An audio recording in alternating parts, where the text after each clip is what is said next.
noches. Bueno, es un placer para mí tener hoy como invitada especial a Ingrid Ross en esta charla informal. Que alguien conoce muy bien el tema sobre el cual va a exponer. Ingrid Ross es politóloga e historiadora alemana de la Universidad Libre de Berlín, también en la Universidad de Bonn y en Copenhague. Actualmente es directora de la revista Nueva Sociedad de la Fundación Friedrich Ebert y fue representante de esta fundación alemana en Centroamérica y en Jerusalén, en Palestina. Sí. Bueno, Ingrid nos visita justamente para hablar de los últimos desarrollos políticos en Alemania, específicamente del avance de la extrema derecha. Ingrid, en las últimas 2 o 3 semanas ha habido 3 elecciones en 3 estados alemanes del este, de la antigua República Democrática Alemana, donde el partido de extrema derecha, la Alternativa por Alemania, salió primera en 2 de ellos y en las elecciones del domingo pasado, segunda. Ahí arañándolo a la socialdemocracia. Bueno, hay muchas preguntas con respecto a esto, por supuesto. Este desarrollo ya se pudo ver durante las elecciones europeas, ¿no? Que el partido de extrema derecha había salido posicionado en esa parte de Alemania. Entonces, por un lado está la cuestión del análisis, bueno, a ver qué significa todo esto, y por supuesto lo que estamos todos pensando, bueno, qué se viene, ¿no? ¿Cuáles son las perspectivas? El año que viene hay elecciones en Alemania, toda Alemania, elecciones federales, creo que queda solamente Hamburgo en mayo del año que viene, que tiene elecciones locales, pero después hay elecciones municipales, ¿no?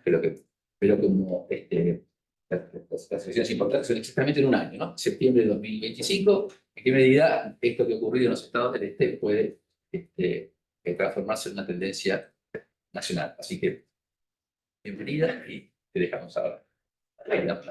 Muchas gracias, Andrés. Muchas gracias por la invitación. Es un placer estar acá y compartir con ustedes un poco sobre la situación y la coyuntura actual en Alemania. Bueno, y preparar una presentación, entonces lo voy a pasar para acá. Y eso es lo que voy a hablar. Voy a hablar un poco sobre el sistema político en Alemania, las elecciones que ocurrieron este año, que eran los a nivel de la Unión Europea y 3 diferentes Länder, que son los estados en el este del país. Y hablar un poco también sobre la historia, porque, bueno, hoy en día es un país, una Alemania reunificada, pero los datos también nos señalan un poco que tal vez en realidad hay 2 Alemanias. Voy a hablar sobre la Alternativa por Alemania, este relativamente nuevo partido de la ultraderecha, su programa y de las personas y discursos actuales. Y bueno, hay un punto también ahí sobre un partido que se presenta en algunas partes como un partido antidemocrático. Eso es también un problema grande en un sistema político como Alemania. Y vamos a ver los resultados de las 3 últimas elecciones a nivel de los Länder y cuáles eran los temas que motivaron a las personas a votar en mayoría, lamentablemente, por este partido de la ultraderecha. Bueno, y sobre perspectivas, voy a terminar con este punto, pero no tengo la bola de cristal, obviamente. Entonces, sí, es también para la discusión, ¿verdad? Podemos especular un poco. Bueno, eso paso al primer mapa, me encantan mapas. Espero que se pueda ver algo. Ahí tenemos, bueno, Alemania, con 16 diferentes estados. Y en Alemania las elecciones en estos diferentes Länder ocurren en diferentes ciclos y ritmos, cada 4 o 5 años. A nivel federal es cada 4 años. Y además hay las elecciones a nivel de la Unión Europea. Bueno, el sistema parlamentario funciona así que no hay un voto directo por un presidente, un canciller o primer ministro, pero que la mayoría de los diputados votan para esta persona, no para el primer ministro o el canciller. Entonces, cuando hablamos sobre la relación de fuerzas, sobre los diferentes partidos en el Parlamento, es importante tomar en cuenta que siempre hay que sumar una coalición que tiene más que la mitad de votos del Parlamento. Bueno, y actualmente también algo para tomar en cuenta que a nivel general hay una coalición que se llama Semáforo, con colores de los tres partidos que forman parte de esta coalición. El SPD en 2021 tenía 25,7%, los verdes 14,8% y liberales 11,5%. Estos son los tres partidos. Y también para mencionar que este partido de la ultraderecha que ganó, tenía esta fortaleza ahora a nivel de los länder, a nivel federal, en 2021 tenía apenas 10%. Pero actualmente, en este momento, en las encuestas, la coalición Semáforo a nivel nacional tiene solamente el 3% de apoyo, solamente el 3%, así se cayó ya el apoyo para esta coalición. Y en la última encuesta que yo vi, hay 90% que favorecen una coalición de SPD-CDU, el Partido Conservador. Es también la gran coalición que gobernaba antes de la coalición de Semáforo, con Angela Scholz. Y hay 25% que quieren que gobierne solamente un partido, el Partido Conservador. Y creo que eso refleja también un poco el cansancio que existe, porque una coalición de tres partidos obviamente tiene muchas disputas y dificultades de ponerse de acuerdo sobre una agenda. De hecho, la agenda siempre se negocia directamente después de las elecciones para formar la coalición de gobierno. Y lo que viene después es un poco la implementación de la agenda, pero obviamente también hay que reaccionar a la coyuntura, a cosas que pasan. Y, por ejemplo, la guerra de Rusia contra Ucrania, ¿no? Es algo que no era previsto cuando el gobierno a nivel federal se formó, el gobierno de Semáforo, y tomaba por sorpresa a esta coalición. Bueno, es un poco sobre el sistema político. Y pasamos a los resultados de las primeras elecciones este año, que fueron los en junio. El 9 de julio, los resultados de las elecciones para el Parlamento Europeo. Y a muchas personas sorprendió mucho ver esta mapa. Esta mapa es de color azul en el este y mayoritariamente en negro en el occidente. Y representa los partidos, el partido más votado en cada distrito en el país. Entonces, uno puede ver cuáles son las preferencias actuales, que en muy pocos lugares hay el color verde o rojo para la socialdemocracia, y que realmente parece que existen dos diferentes realidades en el país. Y ahora vamos a ver un poco a qué se debe. Eso es el mapa histórico. Bien. Entonces, eso es el mapa histórico de Alemania entre 49 y el año 90. Y ahí se puede ver bien que la República Federal de Alemania del Occidente tenía que eran 10 estados, 10 länder, y en el este la República Democrática Alemana, que funcionaba con el sistema de socialismo bajo un partido unitario socialista, el SED. Bueno, entonces la reunificación, que era un momento importante para la historia y para la conformación también de la realidad actual, era un reto democrático, era un momento en donde se formaron a nivel comunitario muchas diferentes metas de diálogo, mucha experimentación con la democracia de base. Pero al final este periodo era bastante corto y se decidió de hacer la reunificación de las dos Alemanias, no a través de un Congreso Constituyente, pero a través de la accesión o de la integración de 5 nuevos países, länder, al occidente. Entonces ahí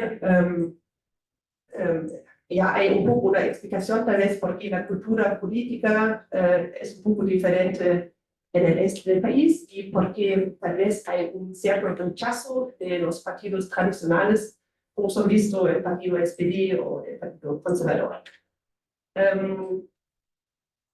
También desde esta época viene un poco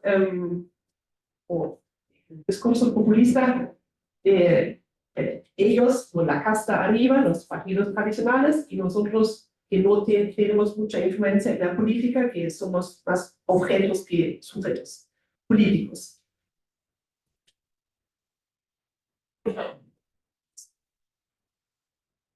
Ahora voy a hablar sobre la Alternativa por Alemania, este partido de la ultraderecha que es bastante nuevo. No es el partido más nuevo, porque eso sería la Alianza Sahra-Wagenknecht, que se fundó este año en enero.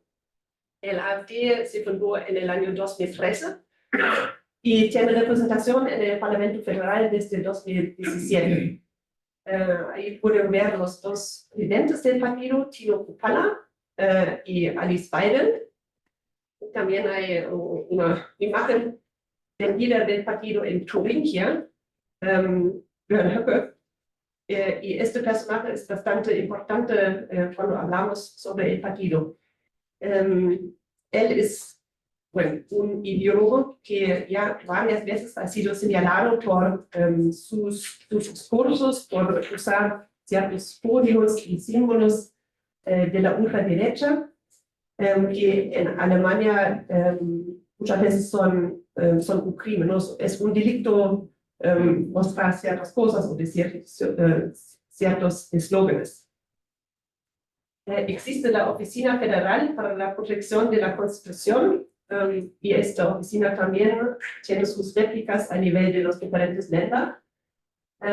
Y eso históricamente, ha sido pensado como un órgano que va a proteger el orden constitucional democrático de Alemania. Es una agencia de servicio de inteligencia y tiene sus medidas para observar individuos, pero también agrupaciones o partidos.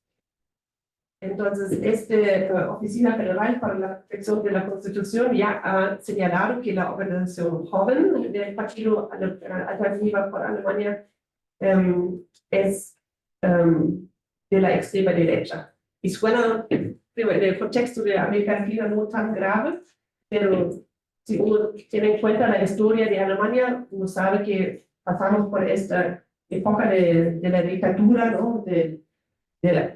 El fascismo, y que toda la constitución de Alemania ha sido pensada en una manera para que esto no vuelva a pasar nunca más. El partido es bastante provocador. Hay muchos eslóganes que se dirigen al tema de la migración. Hay la postulación de una remigración, que es nada más que la expulsión de personas no alemanes, de migrantes y refugiados, con el fin de reestablecer, nunca había, pero en la ideología, reestablecer un país étnicamente homogéneo.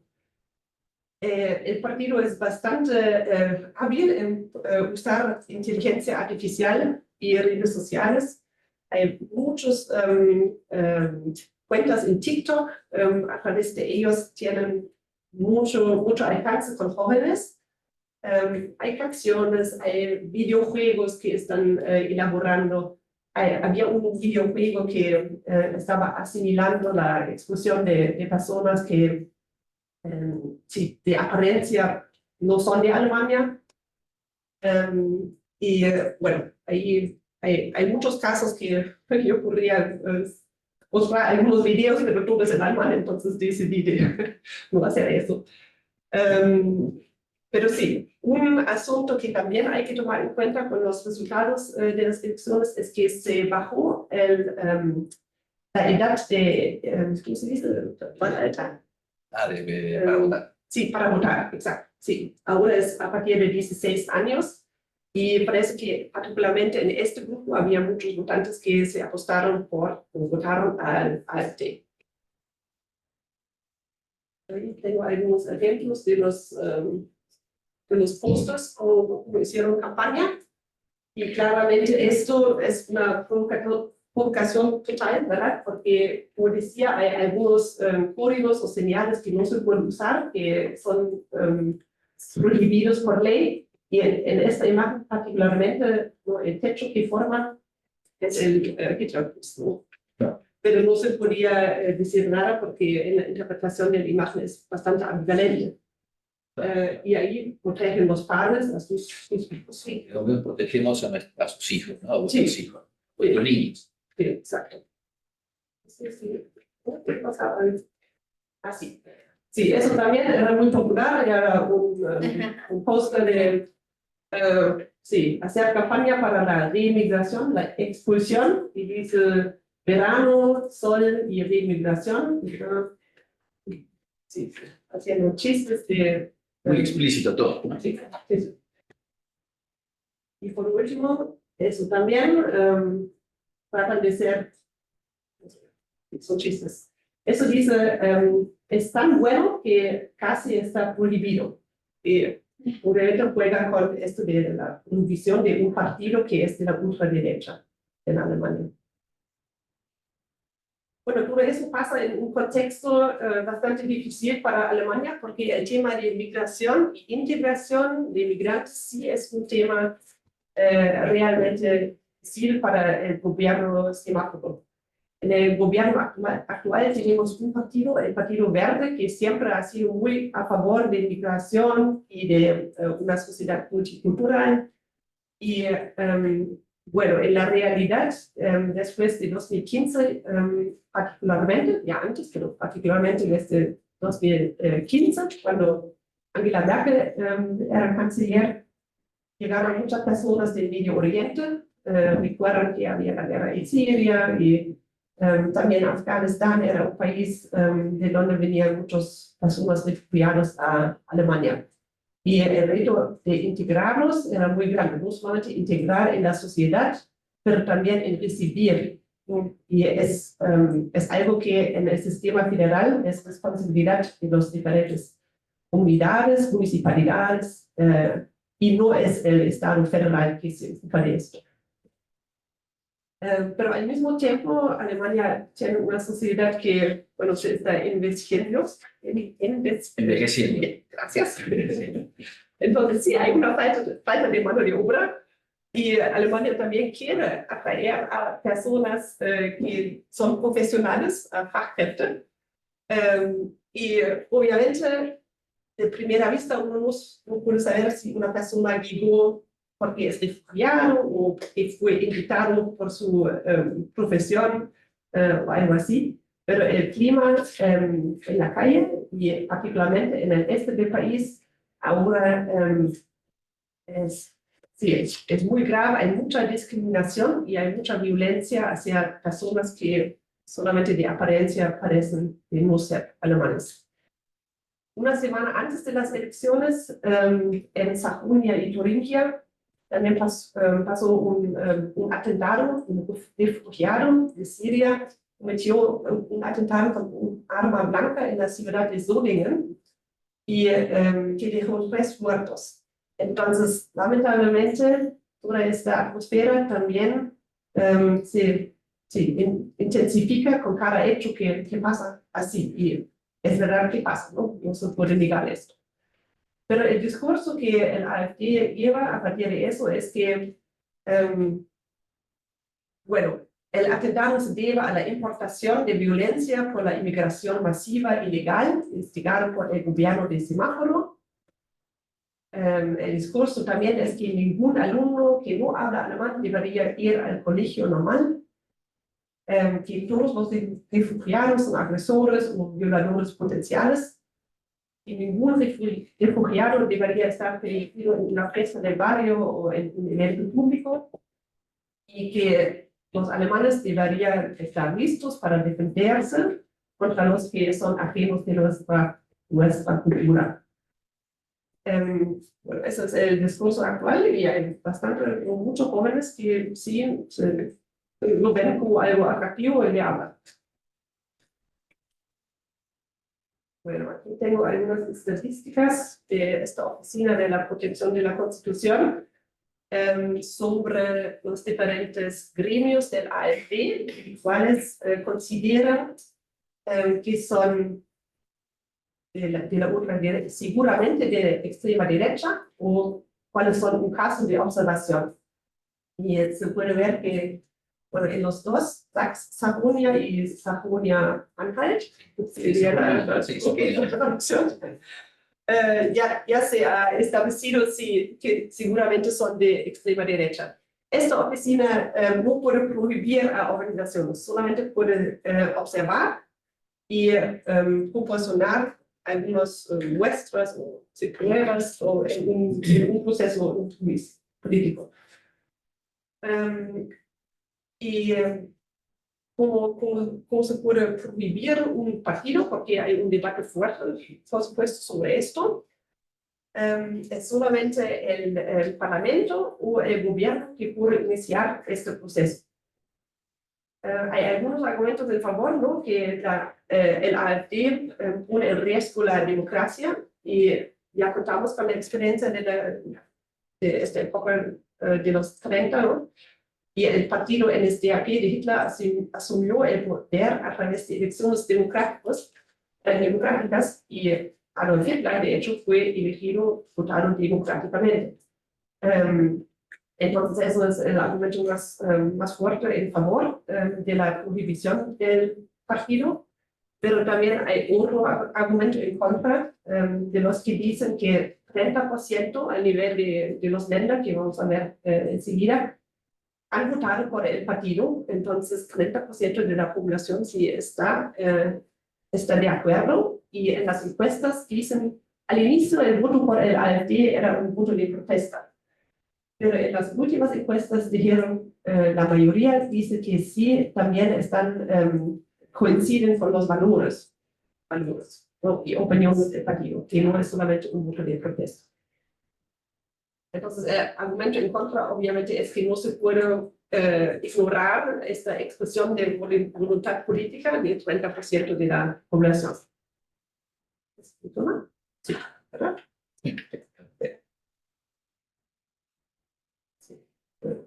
En la segunda parte. Solamente la larga lista de las diferentes organizaciones de la AfD que están bajo observación, pero aunque no es en alemán. Unas sospechadas y otras Sí. comprobadas. Así es. Y aquí está una tabla que habla más sobre individuos y se puede ver cuál es la cantidad de individuos que están bajo observación por parte de la Oficina de la Protección de la Constitución. Y ahí tenemos no solamente el AfD, también algunos partidos políticos como die Heimat o die Rechte o der Dritte Weg, el tercer camino, sí. Y otros que no forman parte de algún partido político, pero tal vez de otros agrupamientos, sí, organizaciones. Pero neonazi ya, ¿no? Sí, exacto, sí, y ahí está muy fluido, no hay límites. Sí. Bueno, volvemos a las elecciones.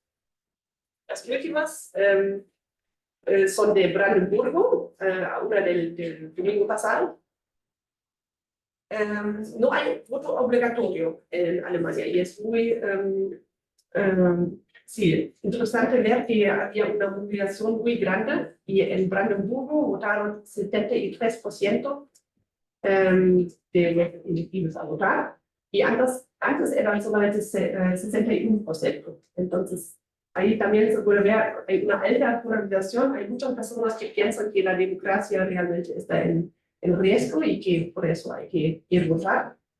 Y es para el SPD, tengo que decirlo, es una suerte que salió como primero, pero se debe mucho también a personajes. Y ahí tenemos en Brandenburgo el primer ministro Dietmar Woidke, que ya entra en su tercer periodo ahora.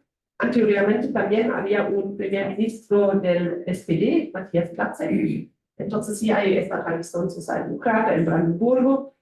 Y Woidke decía durante la campaña que si gana AfD, yo voy a salir de la política. Entonces no voy a pactar y tampoco voy a participar en ninguna cosa que pasa después. Y eso probablemente también ha ayudado mucho al SPD.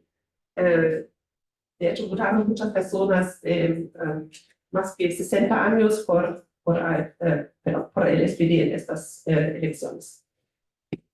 Pero uno también puede ver que hay ahora varios partidos que tienen que, bueno, hacer coalición para formar un gobierno. Y existe el consenso que en ningún estado se va a formar una coalición con la participación de AfD. Y también siempre el partido más votado tiene el derecho de invitar a un partido para iniciar la charla o las negociaciones sobre la formación de una coalición.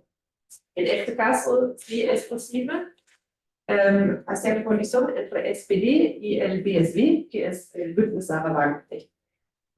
Pero sería muy ajustado porque hay 88 diputados en el Parlamento y que llegan a 44. Entonces, sí. Sí. ¿Qué partido es ese? BSW. Sí, eso es el más numeroso, es el Bündnis Sarah Wagenknecht. Alianza Sarah Alianza Sarah Wagenknecht, que es una decisión del Die Linke, y por eso bajó tanto Die Linke, porque Die Linke también era un partido de izquierda bastante fuerte en el este del país, en estos lendas.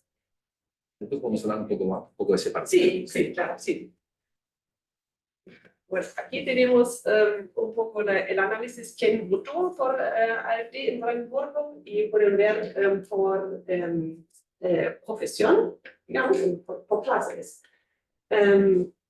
Entonces, el AfD en general, 30% votaron. Y en el grupo de los trabajadores eran 47%. Es bastante alarmante, por supuesto, para un partido como SPD o Die Linke, que históricamente han sido los que defendieron los intereses de la clase trabajadora. De los Angestellten, Andrés, Los empleados. Gracias. Sí, 29%. De los trabajadores independientes, 35%, y jubilados, 23%. Pero lo más sí, llamativo ahí es que los trabajadores se han sí, sí, a la derecha. Exacto. Bueno, eso éramos de 100, Brandenburgo. 3 semanas antes tuvimos las elecciones en Turingia. Y en cada estado ha sido bastante diferente. Ahí se ve que el SPD no tiene ninguna relevancia, lamentablemente, ¿no? Con 6,1%, y que AfD fue el partido más votado. Y con este porcentaje que tiene la posibilidad de bloquear algunas decisiones en el Parlamento, que se constituye en una semana. A partir del 1 de octubre. Entonces, lo primero que tiene que hacer es votar por la presidencia del Parlamento y el derecho de presidir el Parlamento tiene el partido más votado, el partido más fuerte. Entonces, ya podemos ver la pelea que AfD va a tratar de poner una persona como presidenta, y en el pasado ha provocado muchísimo, ha entrado al Parlamento con Schleier, con Sí, exacto. Para provocar. Y esta persona puede ser la próxima presidenta del Parlamento en Turingia. Además, es el estado de donde viene Björn Höcke, y por supuesto, después de las elecciones, él tenía un discurso muy fuerte que, bueno, es la voluntad política de la mayoría del pueblo y nosotros deberíamos gobernar en este estado. las otras elecciones este fin de semana, hace 3 semanas, era en Sajonia, y ahí el Partido Conservador era apenas 1% adelante del AfD, y también debido al factor de candidato, así se llama, porque el primer ministro, Michael Kretschmann, también era bastante popular. Posibles coaliciones, difícil, también hay que juntar al menos 3 partidos, porque el Partido Conservador y Alianza Sarah Wagenknecht, BSW, no tienen más que el 50%, entonces hay que sumar al SPD posiblemente. Pero las negociaciones siempre son difíciles, además cuando son partidos que de su ideología no tienen mucho en común, es difícil imaginarse puntos en común entre la Alianza Sarah Wagenknecht y el Partido Conservador, y además todo que pasa es bajo observación de Friedrich Merz, que es el presidente del partido a nivel federal. Y no hay tanta autonomía, digamos, a nivel de los länder de formar coaliciones como quieran.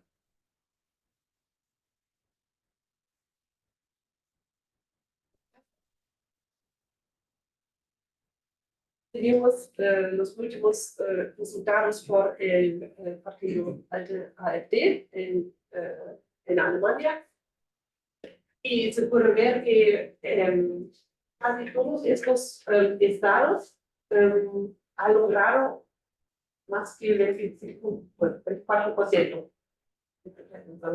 Sí. Entonces es un factor que sí hay que contar en el futuro también, y particularmente en estos estados.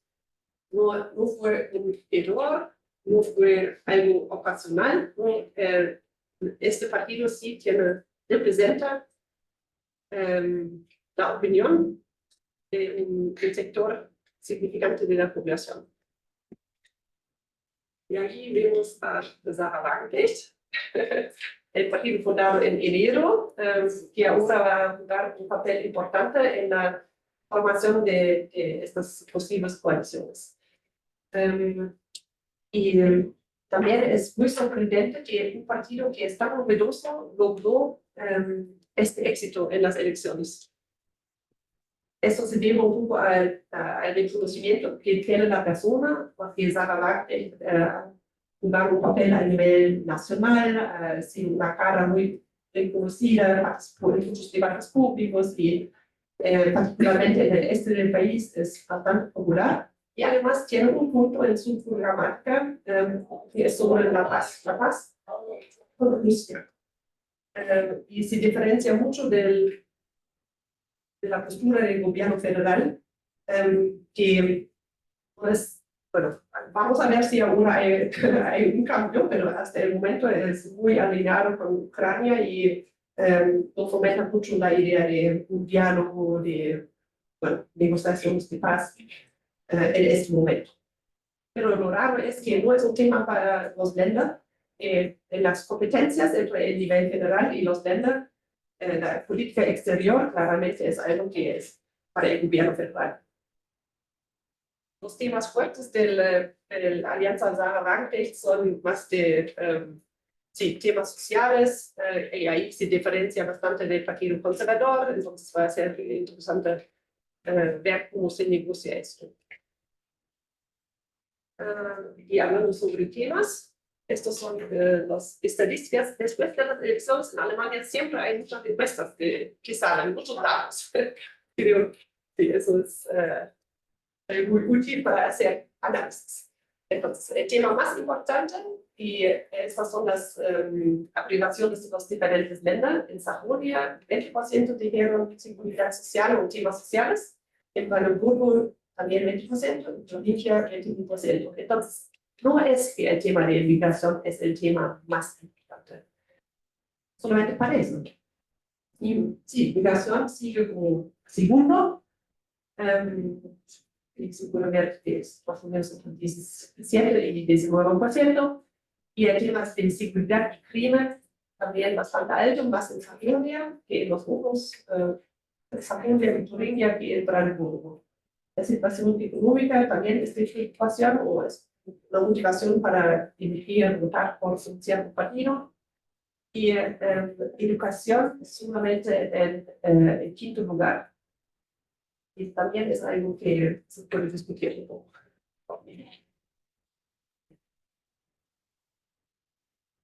Bueno, el tema de migración, ahí tengo un mapa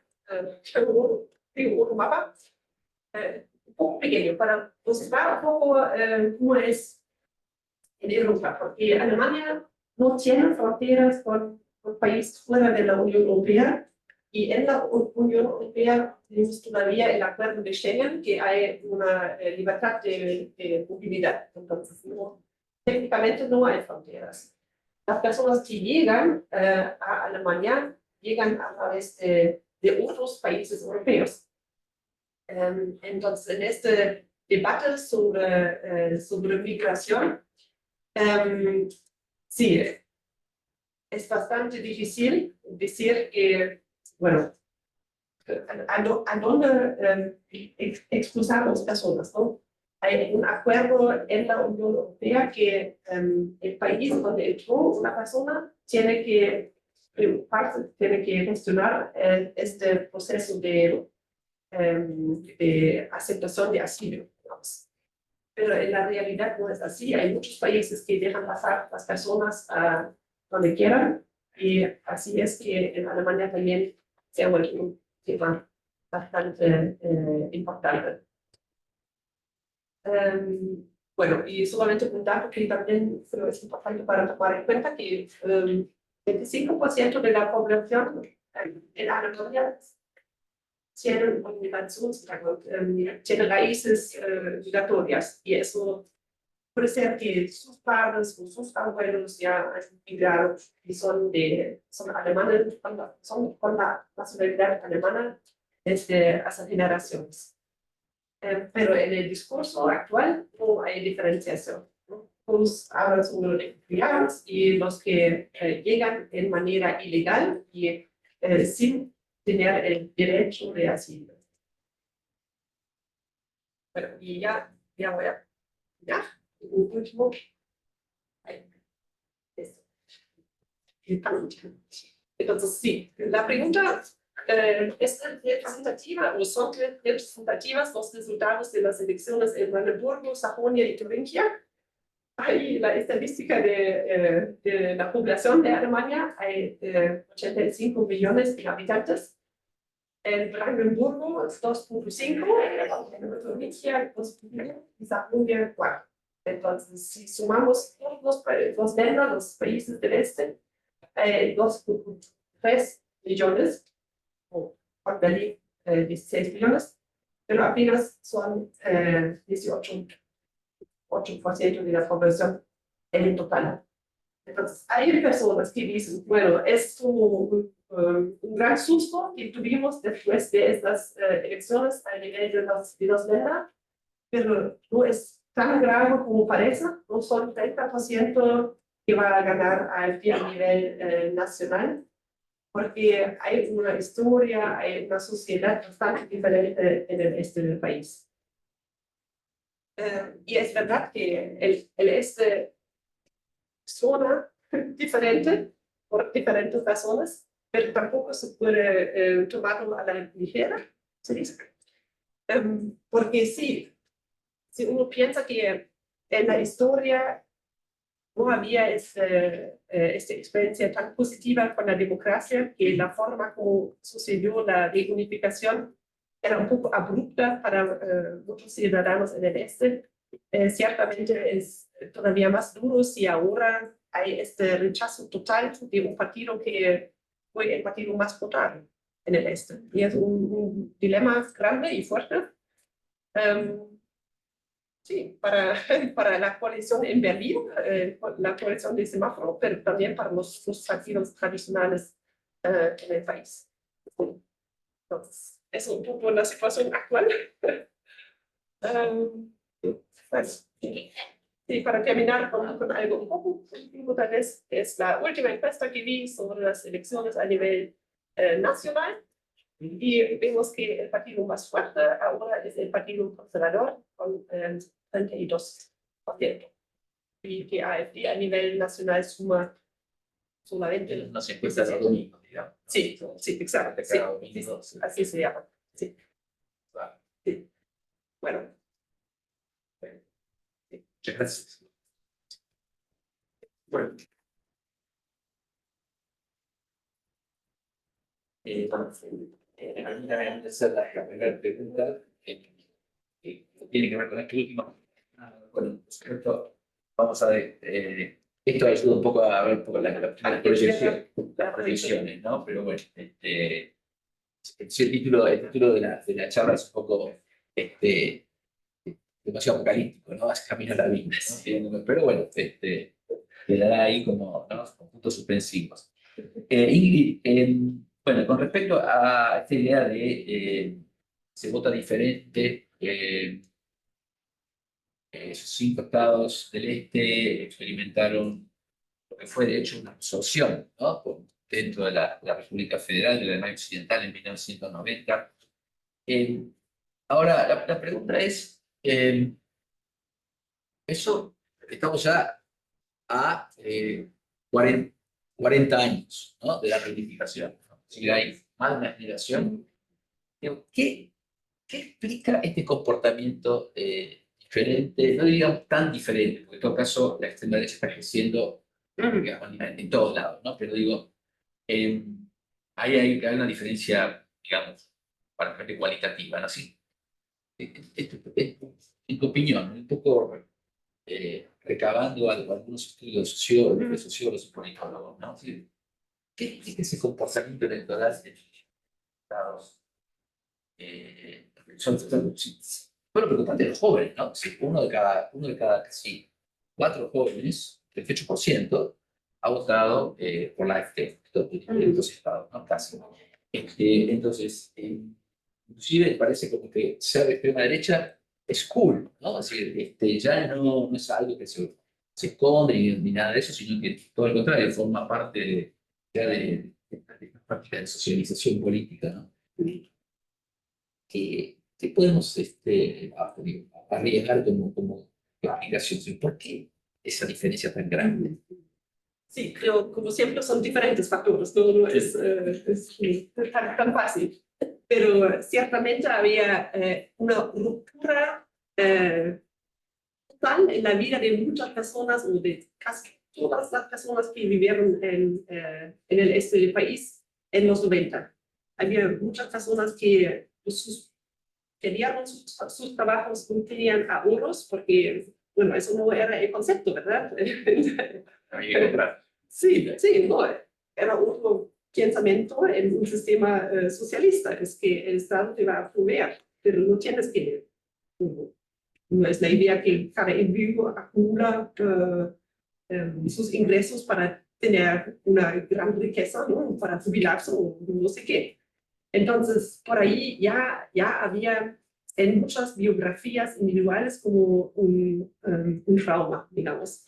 Y hay personas que migraron inmediatamente después de la reunificación, se fueron para vivir en otra parte del país, y hay personas que se quedaron. Y de hecho, si vemos un poco las estadísticas socio de la demografía, hay muchas regiones en el este en donde viven muchas más personas mayores que jóvenes, ¿no? Pero tienes razón que llama la atención que son los jóvenes que piensan que el AfD es cool, y tiene que ver un poco con esta rebeldía también, porque hay estos partidos tradicionales que no han logrado vincularse con la juventud o las jóvenes, y no han logrado poner perspectivas. También en términos de vivienda, por ejemplo, es un tema que es sumamente complejo ahora en Alemania, o en el mercado laboral no hay muchas posibilidades en ciertas zonas en el este. Si uno ve dónde está la actividad económica y en qué estados hay empresas, negocios exitosos. En el este no hay mucho. Siga así. Y creo que eso también es un fracaso de la política a nivel nacional, ¿no? Que no lograron cumplir esta promesa de Helmut Kohl de Sí, los los campos Bühnenlandschaften, sí, los campos por cielo. Sí, sí. Sí, porque aparte cuando uno ve los mapas, el mapa que mostraban, ¿no? Digamos, la SD no logró arraigar en las ciudades. Los puntos verdes son en el este, son Dresden, son Leipzig, son Viena, son las ciudades universitarias, ¿no? Por otro lado, donde hay muchos jóvenes. Digo, ahí también la juventud está votando diferente de acuerdo al lugar de residencia. Sí, sí. Estos son jóvenes que... Claro, Con oportunidades, ¿verdad? claro. Porque sí, si tienes acceso a educación, eso te permite también otra movilidad. Pero si te quedas en el campo, digamos, en un pueblo, sí. Bueno, si tomamos algunas preguntas del público, si hay. Sí. Tengo una que continúa un poco la pregunta inicial. Cuando hablaste de la composición de la inmigración actual en Alemania, viste los números de los Länder del este, pero la composición allí en el este es también como la composición nacional, es decir, la composición nacional, la mayoría eran provenientes de la Unión Europea y el segundo grupo eran los ucranianos. ¿Eso se da también en el este o el perfil de las comunidades migratorias recientes en el este es distinto del resto de Alemania? Sí, hay un sistema de distribución de refugiados en Alemania, acorde con un factor que se llama Königssteiner Schlüssel, y toma en cuenta el poder económico de una región y la población en términos de números, ¿no?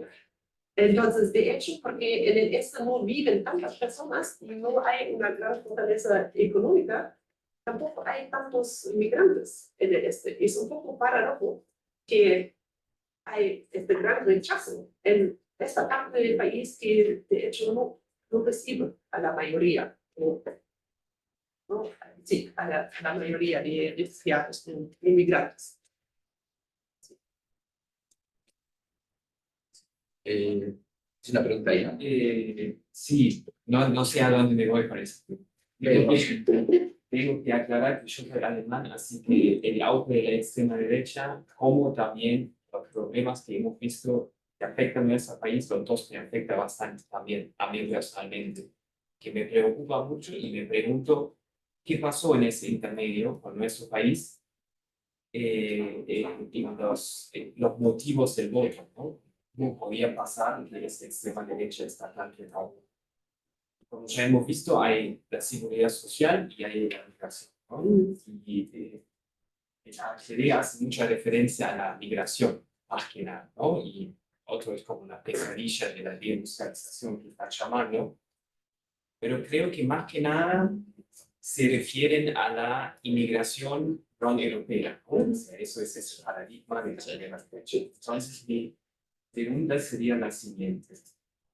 ¿Qué respuestas tiene una posible alianza progresiva hacia ese miedo y esa preocupación de la inmigración o hacia la inmigración no europea y también hacia el futuro? O sea, yo me imagino los efectos, por ejemplo, del cambio climático en el África subsahariana. Sí, Y lo que eso puede causar, y ya está causando en temas de flujos migratorios, ¿no? Y cómo esa dinámica se va a desarrollar, tanta riqueza en el norte, tanta pobreza en el sur. O sea, ese tema es como estructural, no se va a ningún lado. Entonces, mi pregunta es, ¿qué hacemos con eso?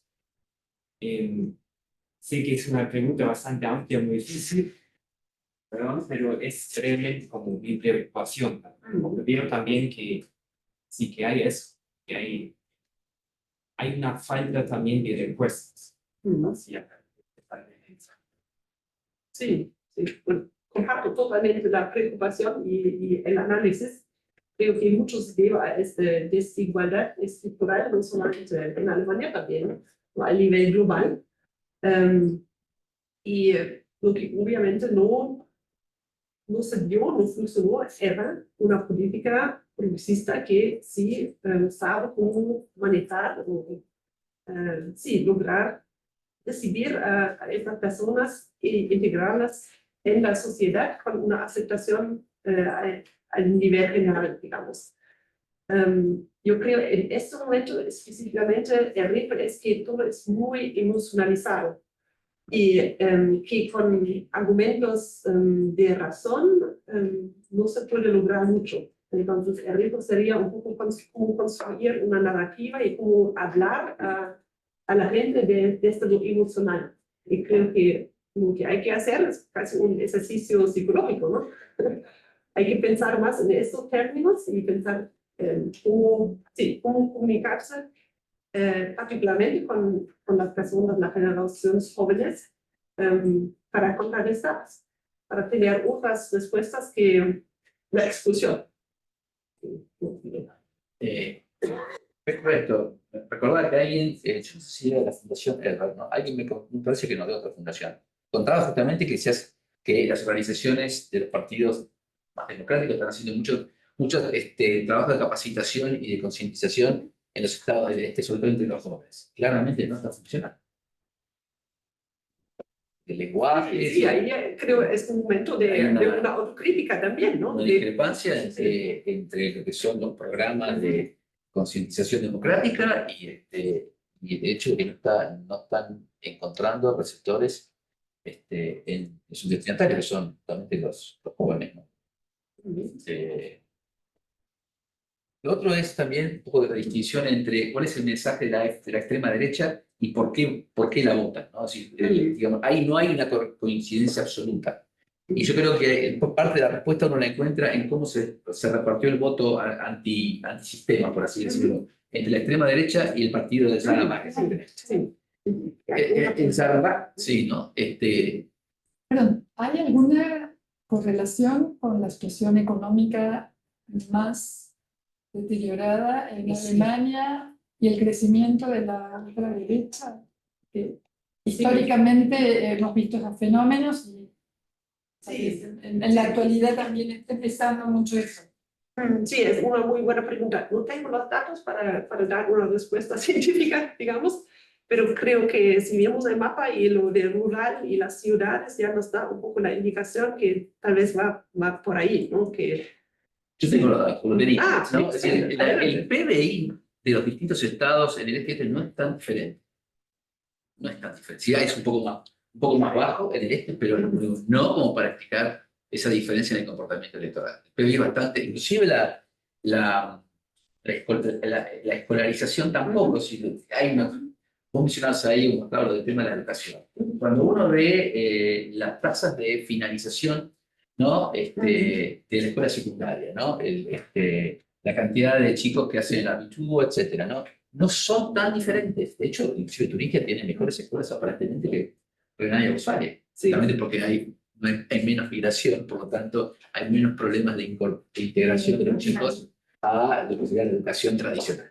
Que Berlín tiene un problema enorme porque, claro, las escuelas tienen que absorber ahí, públicas tienen que absorber una gran cantidad de chicos que no hablan alemán y han terminado la escuela en sus países. Entonces, ahora, el voto es un voto centrado en el tema de la migración y el miedo. Sí, es decir, digamos, hay una continuidad, ¿no? En este tipo de discursos que ponen en énfasis todo el tiempo, digamos, nos están corriendo en nuestro lugar, ya no reconocemos el país donde vivimos, no podemos salir, digamos. Pero más bien es una percepción, esto que tiene que ver con la cuestión económica, es una percepción más del temor a caerse, más que haber caído, ¿no? Porque, nuevamente, las tasas de desempleo no son más altas que en el oeste. Sí. ¿No? Está el temor ese que no. No, creo que lo dijiste del miedo, eso es lo esencial, ¿no? Porque el tema de la seguridad social o temas sociales también se conecta con eso. Es el miedo de caer.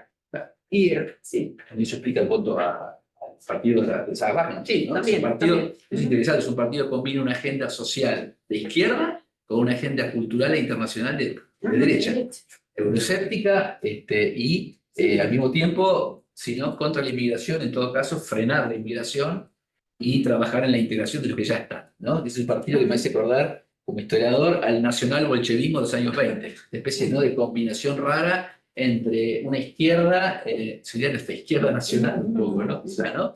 Y eso explica un poco, digamos, cómo se disparó el voto para este partido, ¿no? Aparte, más allá de la figura de ella, la figura carismática. Sí. Creo que, perdón, con el PBI sí hay que ver un poco la distribución también en las regiones, ¿no?, de los estados. Claro, Sí, es algo que a veces se borra un poco la diferencia entre ciudad y zonas rurales. Cecilia. Definiste la AfD como antidemocrático. En su discurso, ¿qué rasgos antidemocráticos tienen? ¿Critican el parlamentarismo? Estoy pensando en los años 20, en realidad. O critican el parlamentarismo, critican el sistema de representación. ¿Qué es lo antidemocrático en el discurso? Sí, en este momento no es tan abierto en estos puntos de, digamos, las instituciones, pero lo que dice la Oficina de la Protección para la Protección de la Constitución es que un principio democrático básico es la igualdad de los seres humanos. Y todo el discurso en contra de migrantes, de personas que provienen de otras culturas, no es en cuestión. Entonces, es el punto más duro y es el punto, porque sí había ya algunos juicios de cortes a diferentes niveles en contra del AfD, porque pone esto en cuestión. Sí, es el principio de la Constitución Federal, la no discriminación. Sí. Volviendo a lo de... Ahí viene, Sí, te quería preguntar, digamos, tengo entendido que en Alemania es uno de los países donde hasta ahora funciona el llamado cordón sanitario, ¿no?, que es más partidos, pero por las noticias que hubo en los últimos años parece cada vez más precario el cordón sanitario, incluso la CDU está en una situación cada vez más ambivalente, que, digamos, como yo lo veo, sería como resistir, pero tomando elementos en algunos lugares, ¿no?, tomando elementos de la AfD en su propio discurso. Entonces, digamos, supongo que son dos preguntas relacionadas. ¿En qué medida podemos confiar en que ese cordón sanitario va a resistir? ¿Y en qué medida la CDU se va a mantener como un partido, digamos, de centro-derecha y no se va a ir acercando por motivos electorales, obviamente, a el discurso extremista de AfD? Sí, bueno, hasta el momento este consenso del cordón sanitario sí está vigente y esperamos que va a perdurar. Pero nada es cierto, ¿no? Porque la negociación entre el Partido Conservador y la Alianza Sarah Wagenknecht son difíciles, ¿no? En todos los lugares ya han entrado en negociaciones. En Turingia todavía están en el proceso de acercarse, ver qué exactamente es la programática del BSW, de la Alianza Sarah Wagenknecht. Entonces, yo no sé realmente si se va a poder mantener este cordón sanitario o si en algún momento ya había una decisión en Turingia en las elecciones anteriores. No era la inclusión de AfD en una coalición, pero era el intento de formar una coalición de minoridad con la tolerancia. Sí, la aceptación, Sí, la tolerancia de la AfD. Y eso era un gran escándalo en su momento. Pero no sé si eso va a ocurrir otra vez, si sería el mismo escándalo, o si sería un poco el camino de la normalización, ¿no?, y de aceptación, que es una fuerza que está presente y, bueno, no se puede ignorar.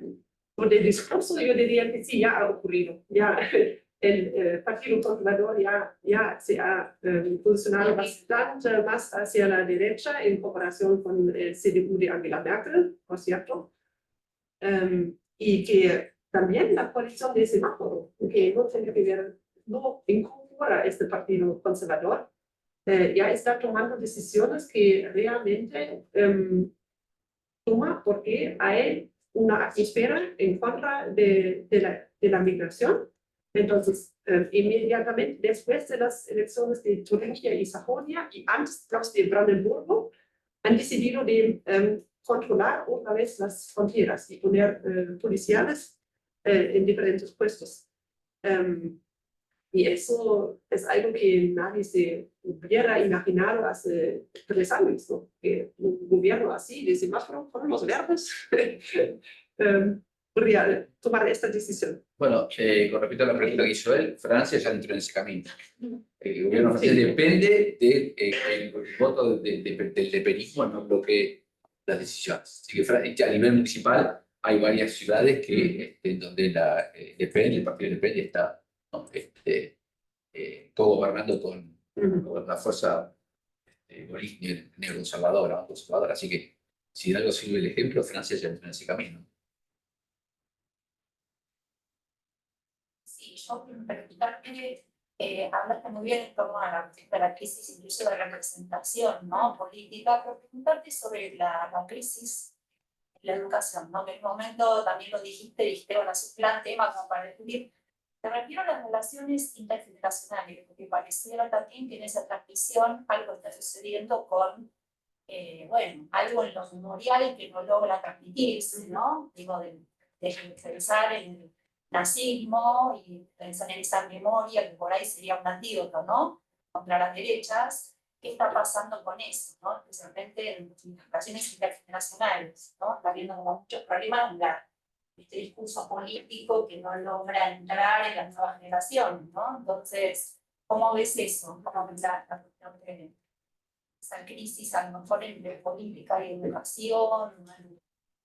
Por esos lugares. Sí, yo creo que mucho de eso se debe al uso de los medios, ¿no? Que ahora todavía tenemos un sistema de medios públicos, de televisión, también como los medios tradicionales, de periódicos, que consuma la generación mayor, y los jóvenes están en redes sociales y están viendo noticias solamente en el internet y no ven la televisión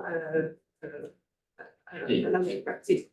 Sí, entonces ya hay 2 diferentes mundos donde recibir informaciones, donde forman sus opiniones, y eso lo hace todavía más difícil la comunicación intergeneracional. Y la profesionalización de AfD en TikTok es impresionante, es algo que ningún partido ha logrado. Y había otros partidos que tenían históricamente o tradicionalmente más este sector joven. El Partido Verde, por ejemplo, es un partido que yo me imaginaba que sí, va a ser como vanguardia en estos temas de comunicación política en redes. Pero de hecho lo han perdido. ¿Sí? Yo recuerdo 2017 cuando fue elegido Macron, 2017, ¿sí, no?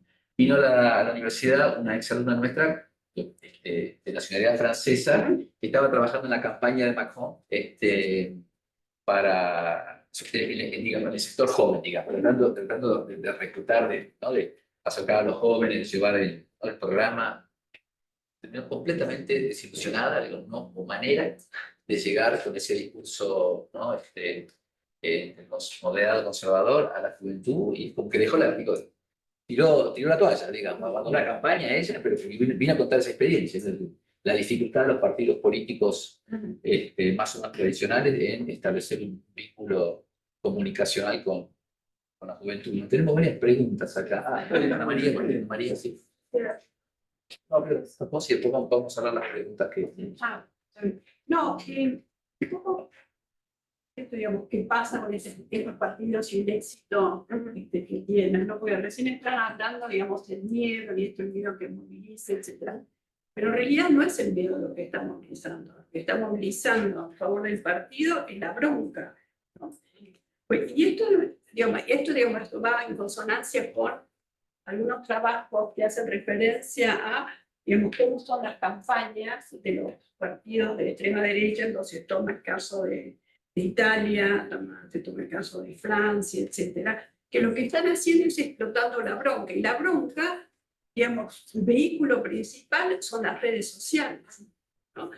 Entonces, digamos, ¿cómo se hace? Y por eso también atrae a la gente más joven, digamos.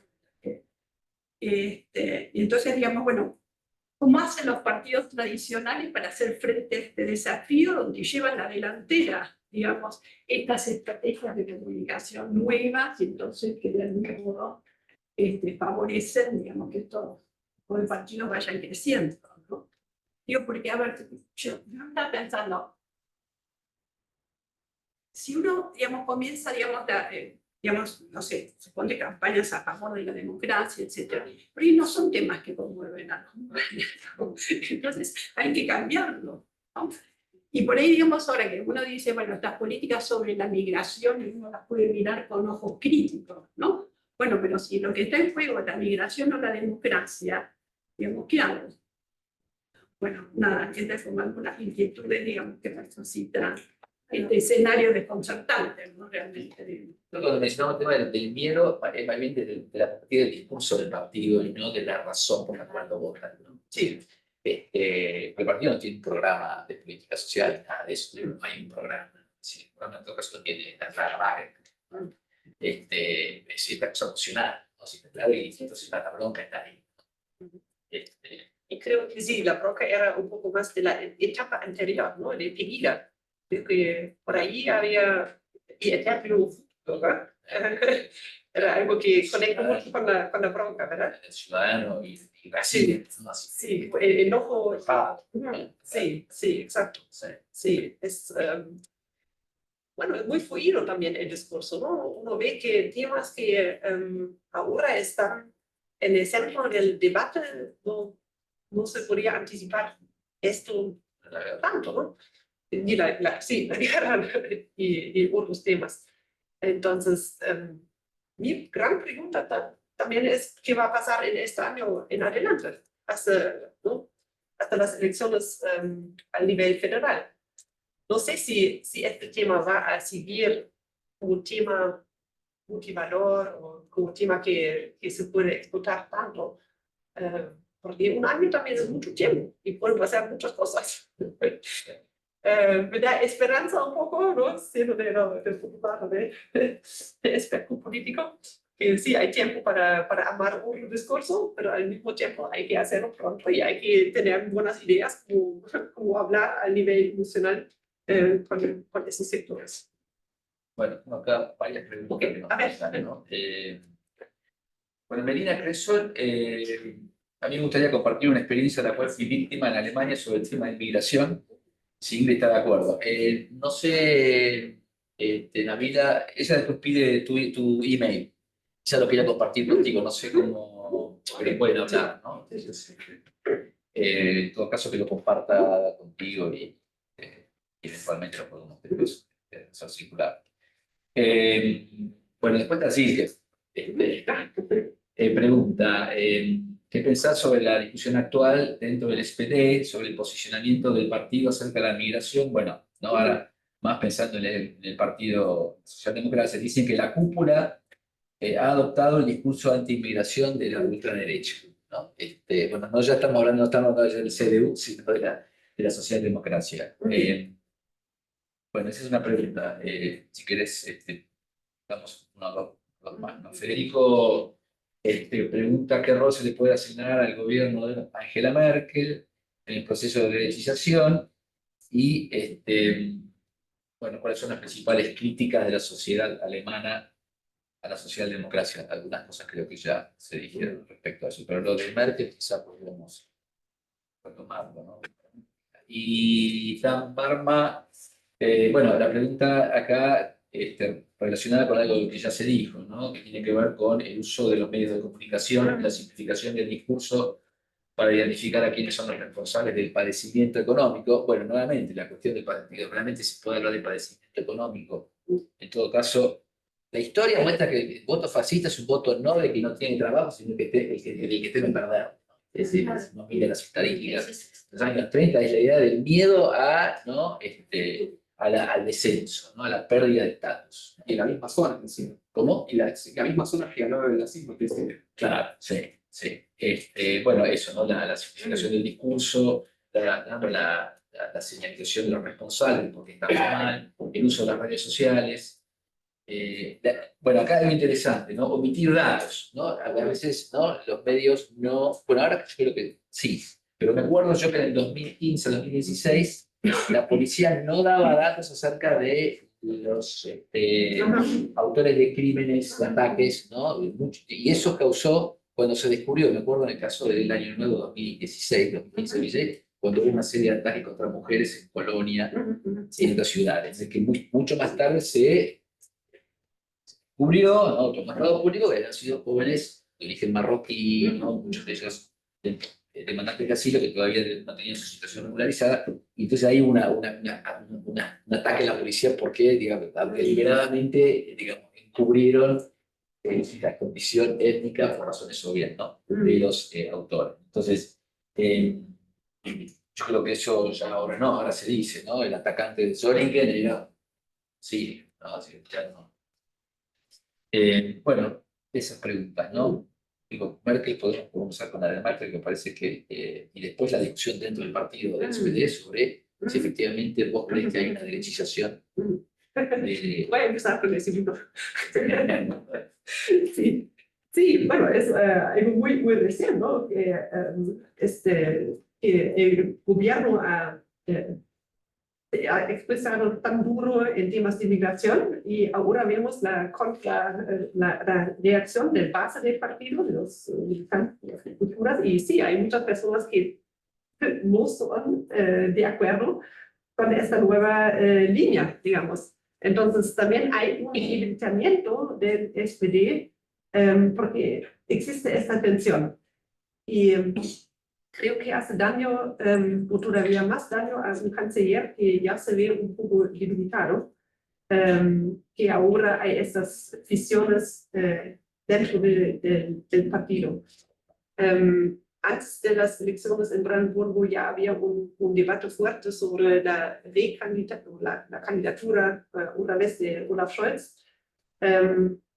Y no creo que ya está decidido. Yo creo que es algo que va a seguir discutiendo. Él dice que sí, pero sin tener un respaldo del partido, obviamente va a ser difícil también.